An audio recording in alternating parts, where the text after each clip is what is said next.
आज मी बनवली होती आलू गोबी। उकळत्या पाण्यात मीठ टाकून आलू गोबी वाफलून घ्यायची। सोबतच इथं 2-3 कांदे घेतलेले आहेत। कांदे बारीकसर कट करून घ्यायचे। टोमॅटोची प्युरी करून घ्यायची। सोबतच मी इथं अद्रक लसूण आणि हिरवी मिरचीची पेस्ट करून घेतलेली होती। कढाईमध्ये तेल गरम करून खडे मसाले, जिरे फोडणी द्यायची। सोबत कांदा परतून घ्यायचा। अद्रक लसणाची पेस्ट टाकून छान 2 मिनिट परतून घ्यायची। टोमॅटोची प्युरी टाकून जोपर्यंत ही प्युरी तेल सेपरेट करत नाही तोपर्यंत छान परतून घ्यायची।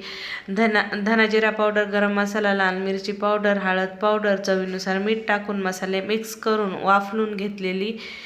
वाफलून घेतलेली बटाटा आणि गोबी टाकून छान मिक्स करून सोमक पाणी टाकून घ्यायचं। मीठ टाकायचं। 5 मिनिट मिडियम गॅसवर आणि 5 मिनिट लो गॅसवर भाजी शिजून घ्यायची। वरून कोथिंबीर आणि बटर टाकून घ्यायचं।